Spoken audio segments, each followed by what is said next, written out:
off. Of course, good morning and happy new year to everybody. My name is Kaylee Hashaw with TJK Consulting Engineers. I'm the current Allied Director with AIA, my second year, and would like to thank all of you for joining Coffee with an Architect this morning. Just a few housekeeping items. Just make sure you're muted as we're talking with Brett. We love Q&A if you've attended before, so you're always welcome to throw questions into the chat box. I'll try to monitor that as we go, or you can unmute and just ask him your questions towards the end. Brett Robillard with Gensler is our guest architect this morning. Brett has more than 27 years of experience in a broad range of market sectors, including entertainment, hospitality, commercial office buildings, sport facilities, and residential projects throughout the US and Asia. He has been a key team player on several high-profile award-winning projects, including the RTC Mobility Center, the Access at Planet Hollywood and Fontainebleau Resort in Las Vegas, and the City of Deming City Hall. He is involved from conceptual design phase through construction admin, championing the continuity and integrity of the design solutions throughout the project. Brett accomplishes this through a highly collaborative team approach. He has a passion for design. His passion for design inspires his team and clients alike. Brett has successfully led teams on small and large projects, achieving high quality results that are carefully crafted solutions to his clients' needs. So welcome, Brett. How are you this morning? I'm doing great. That's a nice intro. I've heard that before. It's your bio. Yeah, exactly. Well, thanks for having me. I recognize a lot of people on the call, so it's great. Yeah. Oh, very cool. Yeah. So right off the bat, you have over 25 years in the architectural industry. Did you always know you wanted to be an architect? Pretty much. My dad drove a cement truck in Boston, and so he was always around construction sites. And I don't know, like any kid in that day and age, I was outside a lot, loved to build forts. And I think when I was around 9 or 10, he would say, you should be an architect. And I was like, all right. And I just assumed it was sort of building, anything really, but I initially thought houses. And then I started to look into colleges when I was like, I don't know, like 12 or 13, like way before you really needed to. And then I finally went to Roger Williams, and my first day in architecture school, they brought up Picasso and Kandinsky paintings, and I was like, "What the hell is this?" But it was a huge turning point for me emotionally. Really, it set me on a course for an artistic and creative life that I hadn't anticipated before, and so I've been fortunate to have found that love at an early age, and it keeps me going every day. I love it. That's amazing. Yeah, so young to know. I know. We all come up with those answers, and then there was no change in major. Yeah. Yeah. Very cool. And I believe you're from Boston, correct? Yeah. I'm going there. I'm flying there tonight, actually. Oh, nice. Yep. Hopefully the snow's kind of gone down a bit. I don't know. I love weather. Actually, It's surprising. Yesterday was a great day for me here, but I enjoy the weather here in the shoulder seasons primarily. So you're from Boston. You've lived in Vegas for roughly 15 years. Obviously those two city landscapes are vastly different, right? Are you sort of more drawn to the urban landscape or the desert landscape when you're looking for inspiration in your designs, or maybe even a combination of both? It's an interesting question because I absolutely love Boston. I feel like it's the most European feeling city in the United States. And having, I have an affinity having grown up there. But at the same time, when I came out to my first time I came out to the west of New York State was in 1993 at an AIAS convention for students, and I couldn't believe the vastness of the space, and it was so foreign to me, like a different planet. And I really, really was intrigued by the response of the architecture to that climate in a way that I hadn't. It's just a different sensibility, maybe the same sensibility, just a different outcome than I had been accustomed to in New England. And so I really appreciate both realms for different reasons, but I will say that as a person that grew up seeing a very defined city in Boston and sort of very academic, to come out to Las Vegas, I've often thought that one almost feels like the urban antidote to the other, because I came here and I was like, why is there so much open vacant space in the middle of the city. And of course, the Strip has been the engine, but to me, bringing kind of urban sensibilities that have been tried and true and emerged and been successful in other areas, not just Boston, and applying some of that philosophy about placemaking and streetscapes to the downtown area of Las Vegas, I think has a lot of merit. I think it would be manifested and look different. But I think the two can, one can inform the other. I think Boston needs to loosen up a little bit. And that's why I appreciate Las Vegas, because it's a little, what if rather than why not? And a lot of people in Boston would tell me, why are you going to do that? Or you can't do that. You can't do this. And they're so stodgy, despite its history of rebellion and all the academics there. And I came out to Vegas and they're like, yeah, sure, why not? And I sort of really appreciated that mindset. Still do. Hopefully I'm part of it now. Definitely. Well, and I read in an article that you can see the potential the areas in the valley have for becoming, that thriving community through urban infill, and like making them more walkable and sustainable and having access to retail, et cetera. Can you kind of explain on those opportunities that you see for development such as that in our valley?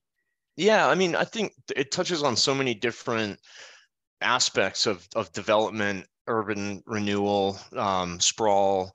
And, out west, it's such a car-driven culture. And, a lot of people like their cars, right? And so I understand that, and land is easy to access. It's not always cheap, but, we have plenty of it. And so kind of finding the antidote to sprawl means I think you have to create much better places for people to be where they can park their car or either live and work in the same community and take public transit or even walk. And so it's a collective of a lot of different folks that have great different perspectives and experiences to then create the sort of fertile ground within the downtown. I think that's our best chance. I know that there's a lot happening in Henderson, which has been very well received. Downtown Summerlin, to a certain extent, it's a little more vanilla and a little more prescribed. And I live out there and I don't mind it. But when you talk real urbanity and the best chance that we have, in my opinion, is downtown Las Vegas. The infrastructure's there. The blocks are highly walkable in terms of their size. And so it's really finding that right program mix. I think we're good on the amount of bars that we have. So now it's about getting, people living there that then have other needs. A grocery store. I wish someone would take a chance and put a Trader Joe's or, a little urban Target grocery store or something downtown. I think it would be a chance worth taking, even if they had to be supplemented, because those are the kind of services that people look to have. I used to live downtown and it was kind of, there's a vacancy there among amenities, but if we can plan them in through mixed use, that is where I think we're going to see that entire area thrive. Yeah. And I mean, I think it's a collection of everybody getting involved. How can we as a community and industry maybe help achieve that vision? Well, yeah, I mean, I think, through the AIA, through the Allied folks, anyone with an interest in development, whether it's through a business interest, of course, we want to all go out and get projects and get fees. But from an altruistic perspective, knowing folks around town, getting a consensus of voice or a chorus of voices, even if they're a little disparate, having that conversation and getting out there, even through little, channels like this, but through ULI, through NAOP, and through, communicating with the city. I think to the extent that we can host either seminars or some kind of symposiums, forums, and get our voices out there so that it's not just the professionals directly affiliated with the work, but we're listening to the residents and we're creating a community of voices that then is the catalyst to entice developers to say, hey, this is actually going to work, because they're the ones that take the risk, and they have to be convinced that, buying land at X and developing it at Y cost is actually going to yield a profit. And we have to understand that it's not, otherwise it's going to stay, it'll stay kind of flatlined. Right. And switching a bit at Gensler, it seems like maybe you get kind of best of both worlds where you're able to design hospitality projects that cater to that corridor, right? That the Las Vegas Strip, as well as public work projects that cater more towards all of us at the local community. You've done anything from Zappos Theater to the RTC Center. Does one type of market sector excite you more than the other? No, actually. I like design across the board. And I Okay. find, we just, we were just about to finish an industrial project on the I-15, and it's mostly there's not going to be a lot of people there, right? Compared to the square Mhm. footage. It's for trucks and merchandise and all that.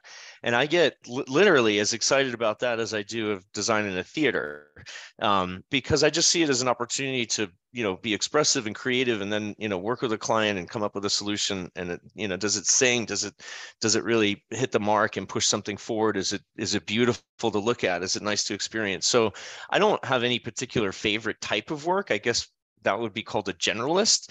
At the same time, within Gensler, we have so many different practice areas and do everything from airports to branding. And so there are folks who I truly appreciate that have a particular expertise in theaters or airports. I just happen to have spent enough time doing lots of different things that I guess I'm not maybe an expert at anything, but I have enough knowledge to be dangerous at a lot of things. Does your design are you more focused on the Vegas community, or are you able to expand? I know your bio said Asia and different things. So within Yeah. Gensler. Yeah, I mean, within Gensler, we're highly networked, especially after COVID. It's even more so. Um, I definitely have a pretty solid focus on our local work. But on occasion, it's through BD usually that I'll find opportunities and sort of hand them off or make an introduction elsewhere. I certainly have an affinity for making a contribution to Las Vegas as a long-term resident. I feel like I earned the badge of local. But I have an interest certainly in working in other climates and cultures and things like that. But yeah, Vegas is my focus for sure, especially, being here in this office. We want to be a real active part of the community through design. Right. Do you have a favorite design that stands out above the rest in your career? That I worked on? Yeah, that you've designed. Um, I have a couple, if I can Yeah. mention that. Yeah, I mean, Yeah. I think a watershed project for me, and it actually wasn't with Gensler, but I worked on Soldier Field in Chicago, and that was a turning point for me as a younger, I wasn't even registered yet, but that was about 5 years out of school, and I got a chance to see like this gigantic project. It really brought forward my love for entertainment type projects. I mean, again, it's not my favorite, I don't have a favorite, but I do enjoy those.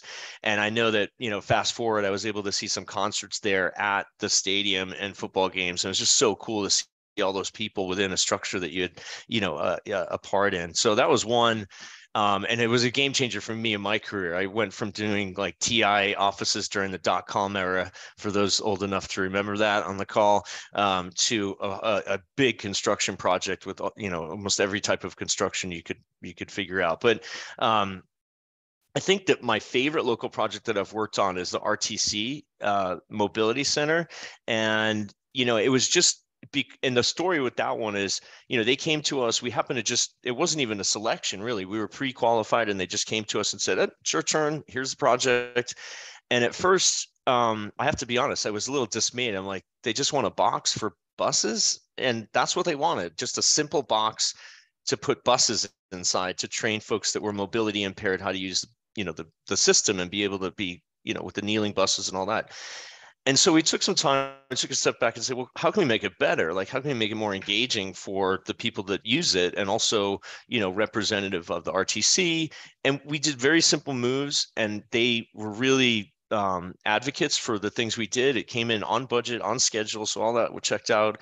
And then it's just it's a great feel good project. I think it looks nice. It's very efficient, and its purpose was, I think, wonderful to be able to allow folks that have mobility impairment to have more freedom. And specifically, there's a house in there. It's called Angelus House, and it was a standalone structure inside the building that was the purpose of teaching folks that were vision impaired or blind how to live a more independent life. And as an architect, with my greatest fear being losing my vision, it really, really resonated with me. And if I can go on for a second, Kaylee, I'll say Go that for it. this profound moment occurred when we were working with them, and I had asked them, I said, Braille is such a unique language. It's like nothing else. And, there's a beautiful sort of graphic to it, but obviously folks that are blind don't see it, they feel it. And would it be appropriate if we kind of evolve some of the design elements based on that? And they were totally for it, even though there was some tactile stuff, but by and large we were using Braille as sort of a graphic. And if you ever go by that building, you'll see the canopy is punched with a Braille pattern. And so the day that it was opening, the woman that was championing the Angela's House was sitting at the podium, and she was underneath the canopy. And lo and behold, there's like all this Braille sort of like dappled light. And it almost brought a tear to my eye. I'm like, this is like really this ephemeral moment. It was really, really great. And so that meant a lot to me, and it's sustained. I think it still looks good. And I believe that they have considered that a benchmark for those kinds of facilities throughout the nation, which makes us really proud here. So it was a great project, great team. Thank you for sharing that. You might be the first architect that got us all misty eyes. I don't That's so great. Yeah, it was great. I still remember it to this day, obviously. Thank you for sharing that. Most of the people that join these calls are allied members. We all work with architects, we support you.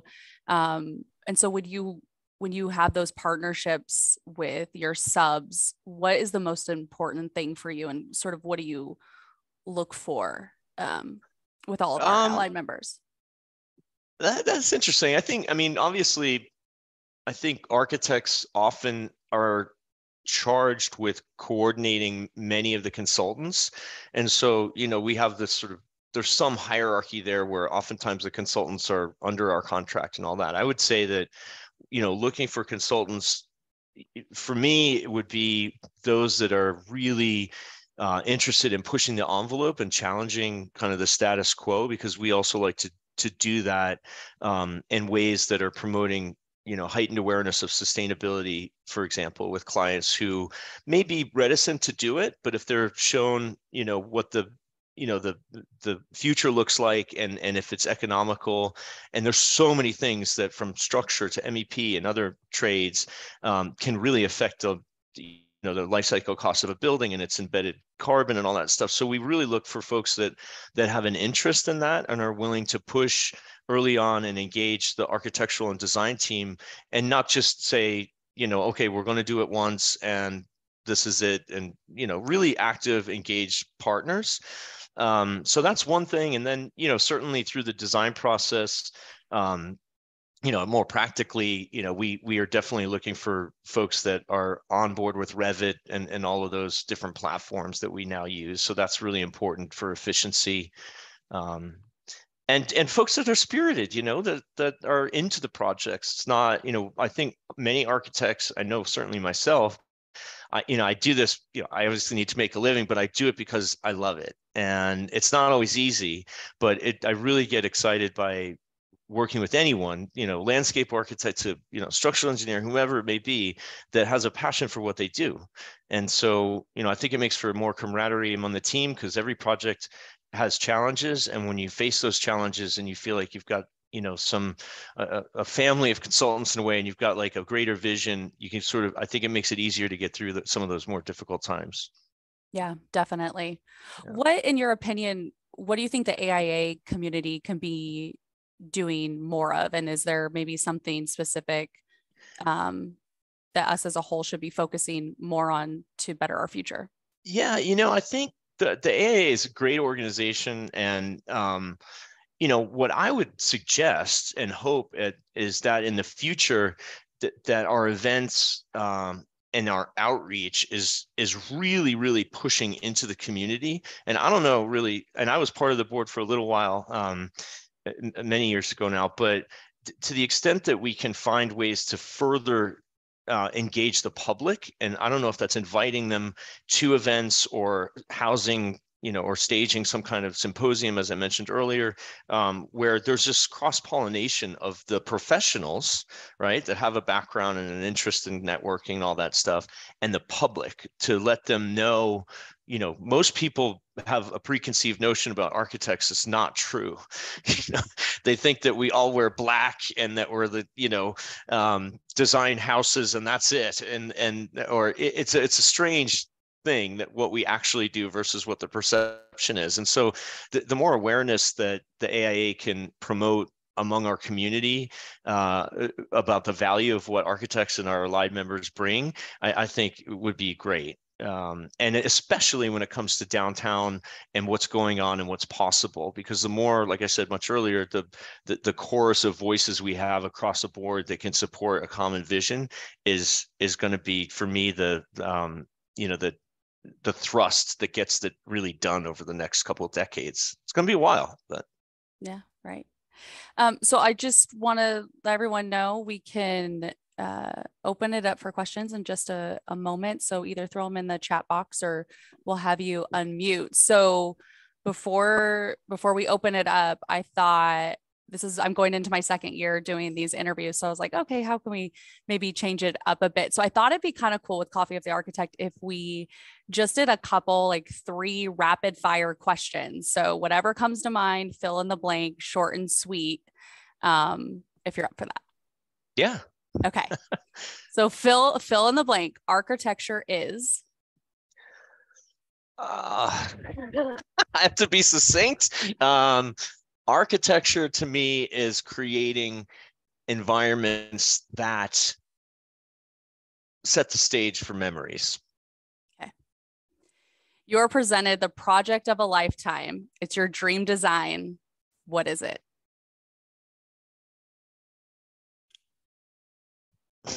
I'd say at this point, a mixed-use tower in the Arts District. Perfect. Name one thing you are grateful for in the AEC industry. Learning from colleagues and getting challenged by folks with different perspectives. Perfect. Thanks for playing. Okay. Okay, so we do have one question in so far. So right. Just curious, as you do business development, what is the pulse of Las Vegas, especially market segments other than gaming? And that's from Chip. I've been in that realm for a few years now. It's been challenging with COVID, of course. Just physically connecting was one thing, and now people seem to be, we're getting back to normal. Outside of gaming, which is certainly robust, I think visitorship to Vegas and external, all of that's going well. More locally, I think mixed use, I've seen a lot of inquiries about mixed use developments, master planning that is modest, like 10 acres, and seeing housing, multifamily housing that is, maybe mid-rise. It seems to be a trajectory that I find really exciting, and I'm seeing some traction there. Surprisingly, we've seen a fair amount of retail. A lot of that, candidly, is embedded within gaming centric resorts. So there's that. I do think, healthcare. I just was at it was a ULI event, and they had this really interesting study on cities that are kind of Las Vegas's size, age, that sort of thing. And despite our focus on gaming, they were mentioning that healthcare is a critical sector to diversify and amplify a city's growth historically. And so I think that, Las Vegas and the Southern Nevada has had some challenges with its healthcare reputation, but we have a master plan in North Las Vegas that we've done. There's a couple of medical office buildings that are now in queue to be designed and constructed out there. And I think that that's a pretty robust market and will be important for if Las Vegas is to settle down this crazy boom bust market. I think everyone would agree that more diversification in our markets, whether that's through multifamily housing, healthcare, industrial is a big one. But the more sort of humanity focused development would be healthcare, and I think multifamily mixed use, I think, is where we're seeing a lot of traction and possibilities. Great. Another question, what about hiring and the culture behind architectural offices in today and the future after COVID? What about it? Meaning, I don't, maybe, do you want to unmute and maybe ask the question to elaborate a little bit? Did I think that came personally to me, I think. okay. Well, I mean, I could tell you, and we're hiring here locally and across our firm. There's definitely some economic headwinds out there that people are talking about a recession, and everything is cyclical. Fortunately, Gensler as a firm is really diversified, and we're working, as I just mentioned, to diversify our own practice locally to sustain. Because the last thing we want to do is hire folks that's more project based. We really try to hire here for career positions that are fueled and supported by our culture that's 56 plus years old now and has a lot of strength in its guiding principles and what Art Gensler started so many years ago. So when we do hire, we're looking for excuse me, for folks that I think share that kind of enthusiasm. But when it comes to COVID, excuse me, there's certainly been this work from home mindset that had to happen. But when we hire new people, we're making it clear that our expectation is that people are going to be in the office. And personally, I think that mentorship up and down from the older folks to the young and young to the old is best achieved when you're in person and you have this sort of random conversations and feel the energy of a creative studio is hard to replace. So I don't know if that answers the question in terms of how we're approaching hiring. That said, I think with COVID we learned that remote work is pretty possible, and so we do have a fairly I guess lenient policy. If there's any circumstance that comes up that you do need to work from home and you can, it's not like it's a draconian measure where you have to be here every single day and they're clocking in and out. It's not like that. It's just we want to encourage people to be here because we feel it's great for everyone. Yeah. We'll do the one more question and then I have a statement that I want to read. So from Kurt, if you have worked with development managers / owner reps previously on large projects, have you found that to be advantageous in the overall design process or cumbersome due to the additional entity involved, hoping to get the industry professional's opinion? Yeah, I mean, it's like hit or miss. I think, there's been times when I felt the structure of the development team was really heavy-handed and confused because there were too many people making decisions at one level, if that's what you're getting at. But on the flip side, like the RTC, for example, was a CMAR project, and that was absolutely vital and very important and very useful in streamlining the process, highlighting the goals, keeping everyone on budget, on schedule. And so I would always encourage, I think that those projects where you have an independent owner's rep or a construction manager have a lot of value, but it requires clarity in the hierarchy. That's what I'd say. But I think it's valuable, and I've had good experience with it also. If that was a question, I think that it was. And before we wrap, I just want to say Kelly shared, she said, I took my kiddo to the RTC building to experience the challenges the blind faced for a project he was doing. It was a truly amazing project and benefited him greatly after experiencing the American Printing House for the Blind and Blind Museum in Kentucky. It gave him a more real life, everyday experience of what the blind go through. We really need to get the info to people, as it wasn't easy to find that we had something like this. Great. Yeah. I hadn't thought it could be a teachable experience like that, but that's amazing. Yeah, that's great. Thank you for sharing that, Kelly. So thank you, Brett. We appreciate you giving us your time and letting us get to know you a little bit better and sharing your stories. Very appreciative. Also, thank you to all the allied members and others that have joined us today. Of course, on behalf of AIA, we appreciate you and all the support you provide to our local chapter. If you have any questions about your allied membership, please don't hesitate to reach out to to me personally. And of course, Carlos and Kelly are here to help you as well. So thank you, everybody, and enjoy the rest of your week and happy 2023. Thank you. All right. Thanks. Sure. Bye. Take care. Thanks, Brad. Sure. Bye-bye.